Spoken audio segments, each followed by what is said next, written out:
Hey y'all, welcome to Book Marketing Mania. I'm your host, Kim Stewart, and my mission here is to help you build relationships with your target readers and reach them by guesting on podcasts. And one of the things I love working with clients on is getting their home base ready before pitching and also building relationships with hosts before pitching. And we talked about both of those in episodes 44 and 47. And some things I found my clients often struggle with are who their specific target readers are so that they can identify the podcasts that are speaking to them. And then how to stay on track with what God is calling us to do as we're constantly hearing you should be doing this or you should be doing that when it comes to marketing your books. So today I invited my friend, Ann Watson, an incredible business strategy coach who helps female communicators and coaches learn to think like a business so they can inspire like a boss. How does that sound? I first saw Ann speak at a women's conference here in Dallas, and we actually met in person at the She Speaks conference in North Carolina and have been friends ever since. She used to co-host the Declare conference and their podcast, if you're familiar with the Declare conference for communicators. And Ann recently launched her new Swayology podcast, which I'm so excited for her to tell you all about it. She's going to help us really hone in on who our God-given messages are for and how to stop shoulding on ourselves so we can move forward and start serving our target readers. I was hanging on her every word while we were recording, and you are in for a treat. So let's get to it. Okay, hey, Ann, welcome to the Book Marketing Mania podcast. I'm so happy you're here today to serve our listeners. Oh, thank you so much for inviting me. I love what you're doing. I've been a fan for a long time, so I'm excited to get to talk to you and hopefully, share something that will be helpful to your listeners. Yeah. Oh, I know it will be. And so I know, Ann, we've talked in the past that you have marketing and advertising in your background. So I know you bring all that to your business coaching. And so I did want to start out just by asking about, our listeners that are authors and bloggers, they maybe have wrote their book or they're working on their book. But no matter where they are in their journey, that I think we sometimes struggle with how we communicate our message out to the world as to who we serve through our book. Who is our book or our blogs for? So can you kind of just talk into that a little bit about how to help us kind of niche down, which I know everybody keeps hearing about that and it scares us because we think, oh, if we niche down, then we won't be able to sell books or, talk to a lot more people about our messages. But can you kind of just talk through how we can kind of narrow the focus down to be able to communicate who we serve and who our books are for, and then not being afraid to niche down that we might miss out on some readers? Oh, sure. Absolutely. It's funny because this is one of the biggest stumbling blocks that I see in coaches, in communicators, in entrepreneurs, is just really figuring out what is the exact problem that they're solving and who are they solving it for. And those components together make up your niche. I mean, and you can say, by the way, niche or niche. It's a personal preference. I just think niche rhymes with itch. So I choose niche just to go there. But yeah, your niche is just this like compilation of the problem that you solve and who you solve it for.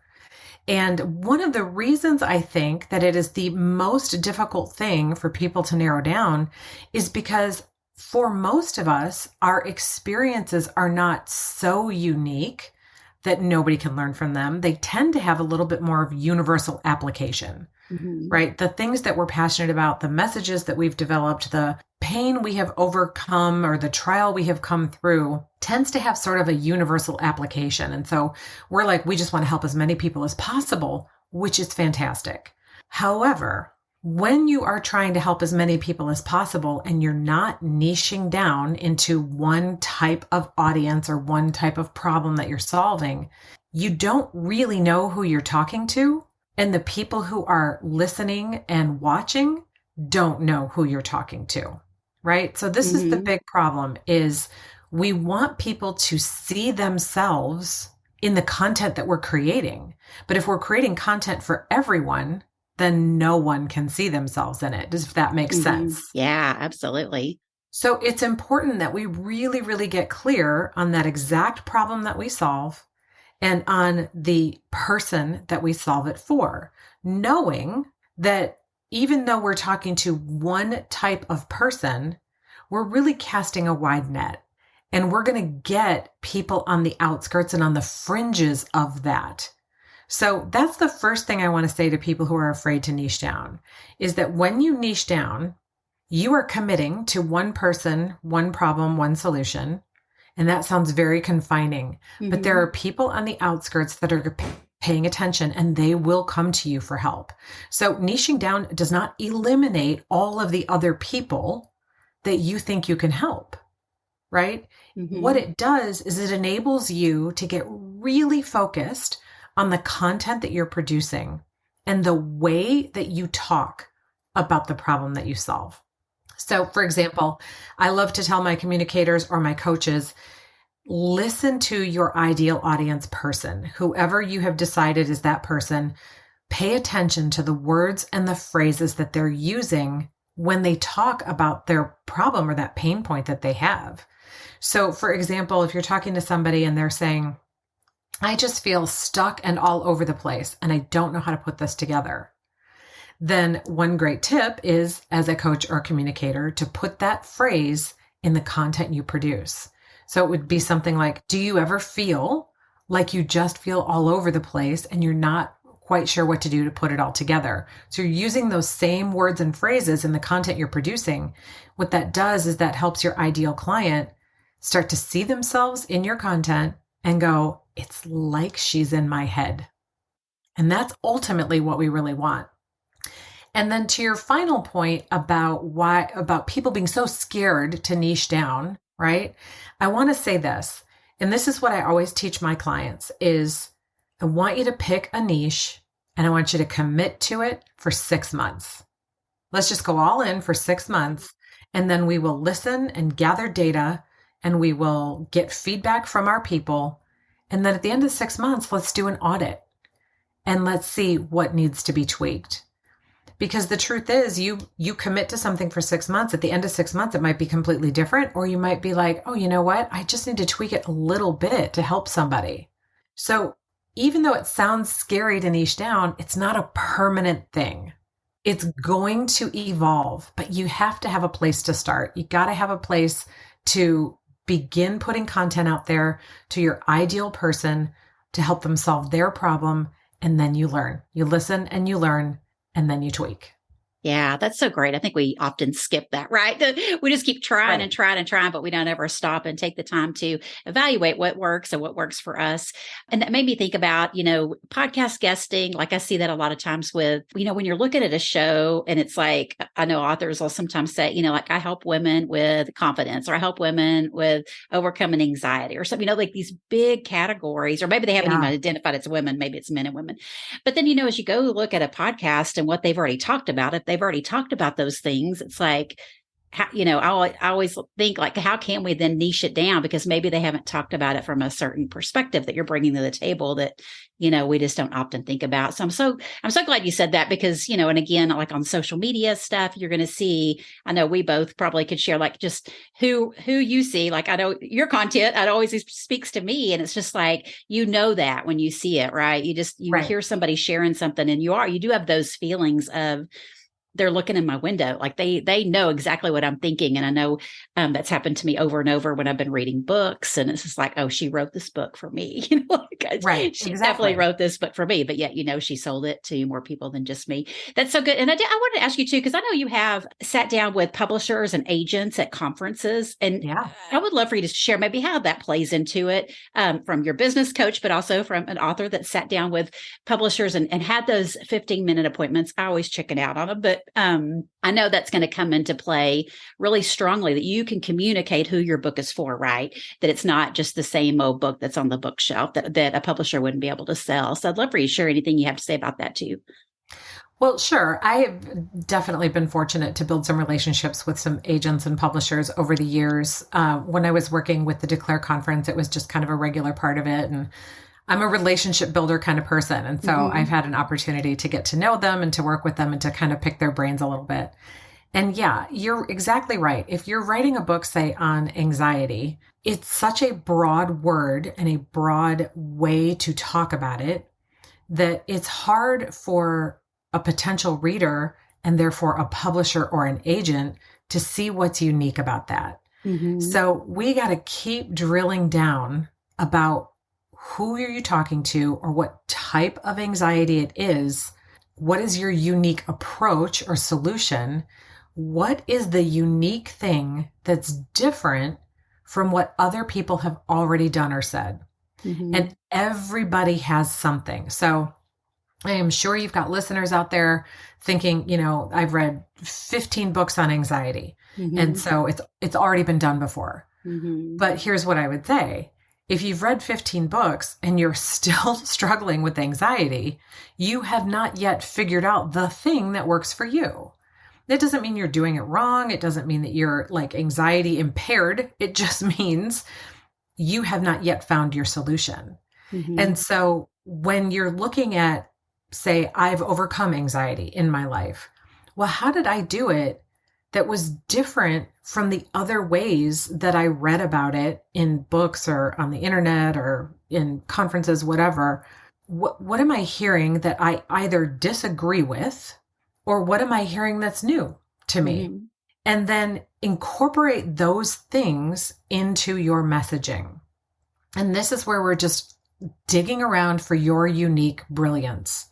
It's that thing that you're bringing to the table that no one else has. So yes, it's important to really narrow down that niche, but in this case, it could be the problem that you're solving is your niche, the person that you're helping, or the solution that you're providing.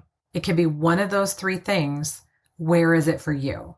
And the more specific that you can get, the clearer your messaging will become. Mm-hmm. And then more it's going to hit home and resonate with your readers and with agents and publishers, because they're more than likely going to go, I haven't heard it talked about in this way. I haven't seen it described like this. I never thought of this solution before. And once they see or hear that, they're hooked. Mm-hmm. So that's what we've got to get to with all of the authors is what is that unique perspective, that unique brilliance that you alone bring to this topic? Yeah, that's so good. It's so true. And I do think once you figure that out, like in any capacity, it's so much easier, right? To create content knowing you know exactly who you're talking to, what you're talking about, and the problem and solution. It just makes everything fall into place. So you're not like, I don't know how to do all these different things and what to post on social media. You know definitely a lot more about what you should be posting and interacting with.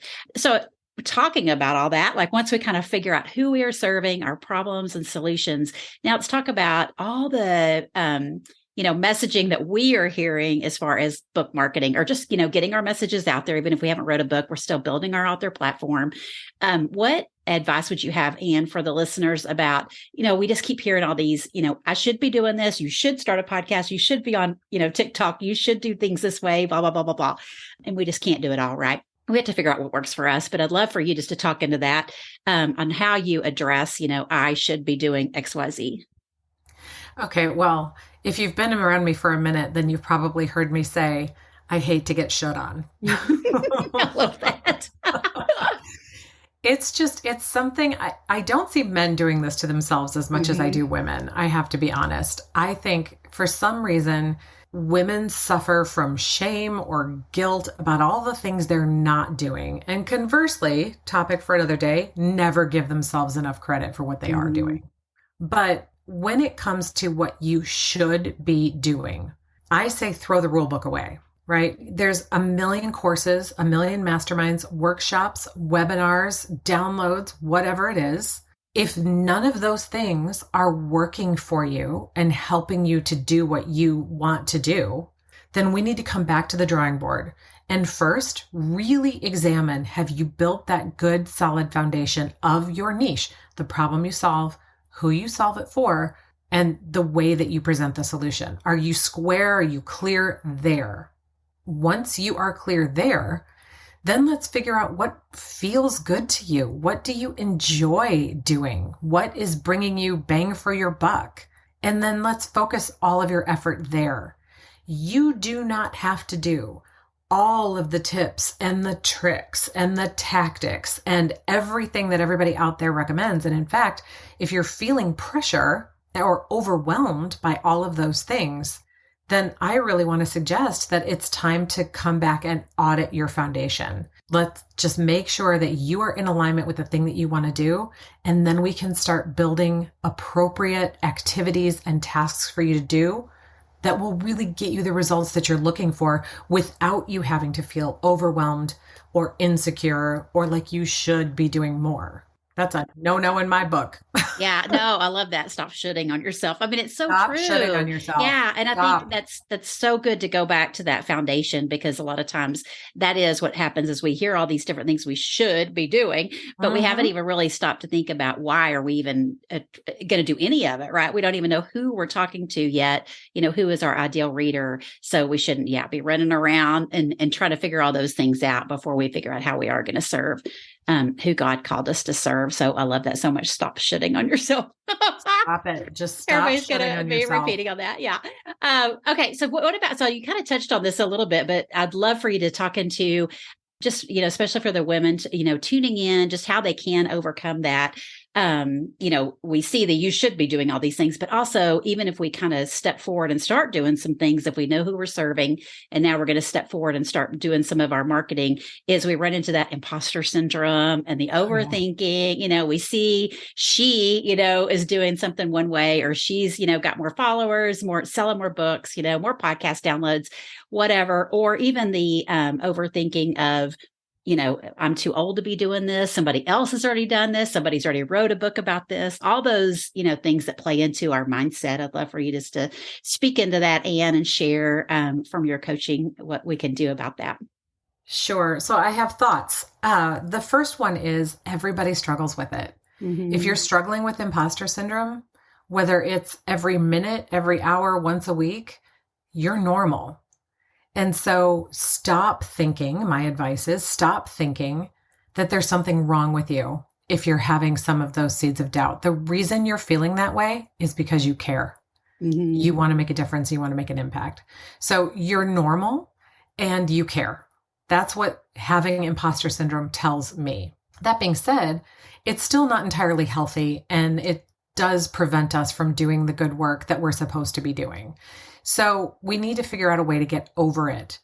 Now, there's a couple of different strategies, and for every single person, it's a little bit individualized. So I would say there's not necessarily a blanket across the board solution to imposter syndrome, but a couple of things that you can do are, one, if you're in a season of heavy writing or promoting your book and you are feeling imposter syndrome based on comparison, mm-hmm.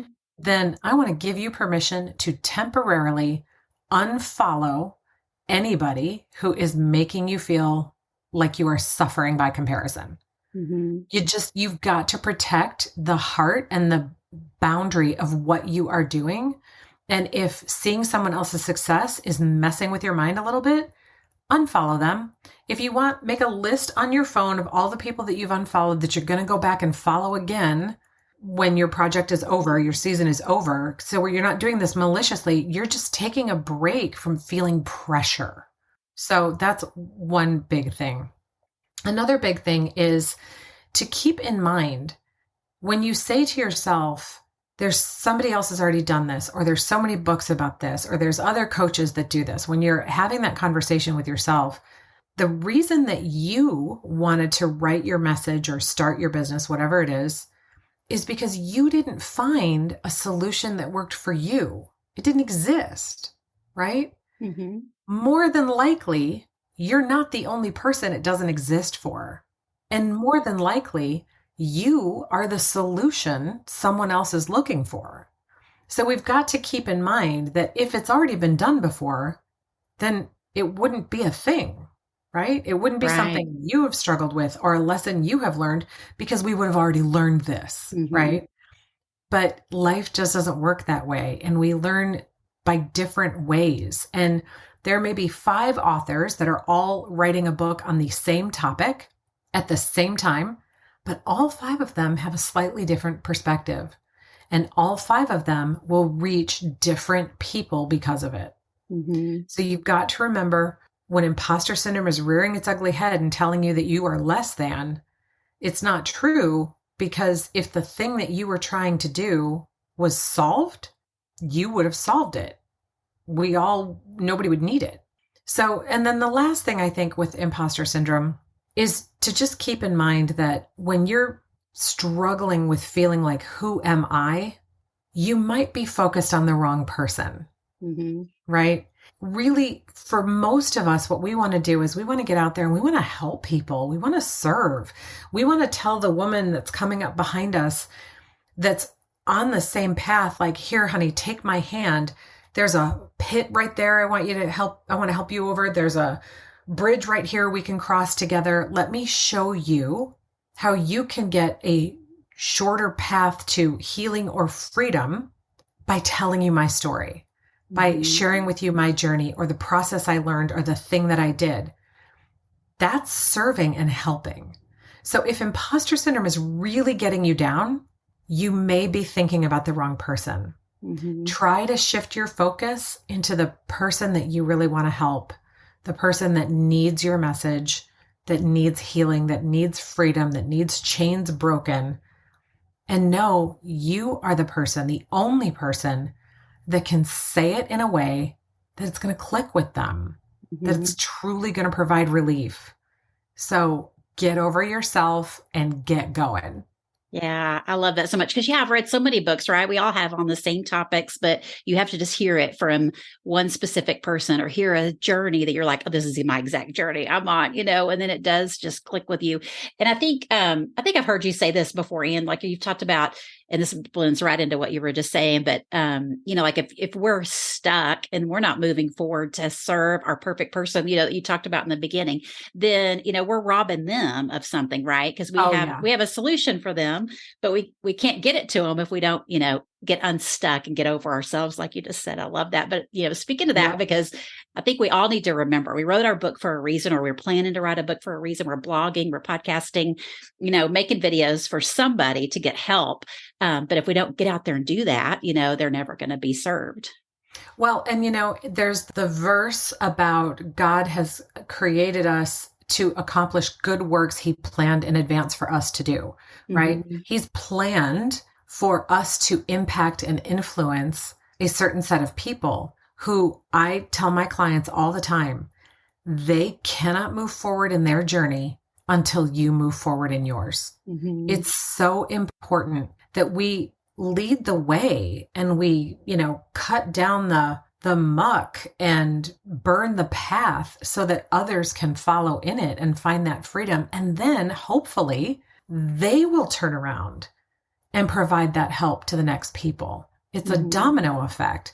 But if we hold in what we have learned, or if we shy away from it because we're scared or nervous or feeling imposter syndrome, then we're letting fear get the better of us. Not only will we stay stuck, all those people we were meant to serve will stay stuck as well. And that thought kills me. Me right? too, yeah. That I might be the reason that somebody can't move forward. I don't want that to be true. I don't want that to be part of my story. I want to give what I have as much as possible so that other people can find freedom and joy in what they're doing. And we can all have that great experience of connecting and feeling good and healing and all the things. Because that's what we've been called to do, and we've just got to get out there and do it. And I know that's on our listeners' hearts, is they have had this calling on their hearts. They've got this burning urge to help people. But then if you don't get out and do it, there's so many people are at a loss. I know I've been changed so many times by books I've read and reread, so if that person hadn't entered my life somehow, I would not be that way. And I wouldn't be able to then share the message with others. Okay, so you have something new and exciting that's just happened, Anne, which is your new podcast. So I would love for you to share about it with our listeners, because they're all podcast listeners. So they love discovering new shows, and then they can obviously get more of what we've talked about today in depth with Anne on her new podcast. Yeah, I am excited and a little nervous, and it's called Swayology. It's all about the art of persuasion, and it's persuading you to love your life and your business. And what I really want to do is, it's an interview style show where I'm talking to really phenomenal people like you and just finding out about what was that story behind you doing the thing you're doing now. Like, what led you to this? And what was it like when you started? And where did you get stuck? And how did you get unstuck? And what have you learned now? How have you evolved? Because I really, really feel like we see so much the highlight reels for people, right? We see how they just have come into success or what we have decided is success without really knowing the backstory. And so I really want to talk to people about, what was that journey like for you when you started? I mean, where were you scared and how did you overcome it? And how did you get unstuck and push through to be in the place that you are now? And my hope is that listeners will feel inspired by other people's stories to know that they can do it too, that it's not as hard or as scary as they think it is. And that even if they get stuck, it's normal. There is help out there, and just have the success stories to know that that is within everyone's reach if they're just willing to take a little action on their dream. Oh, I love that so much. I know you have a free resource to share with our listeners. Sure. So my free resource right now is just an easy way to create a strategy. This is one of the things I hear from my clients all the time is I just feel all over the place and I don't know where to start. And so I've written this, it's like an 18-page guide, but it's in a parable kind of form, right? So I'm walking you through the story of a company that's figuring out its strategy so that you can do that same thing right alongside them.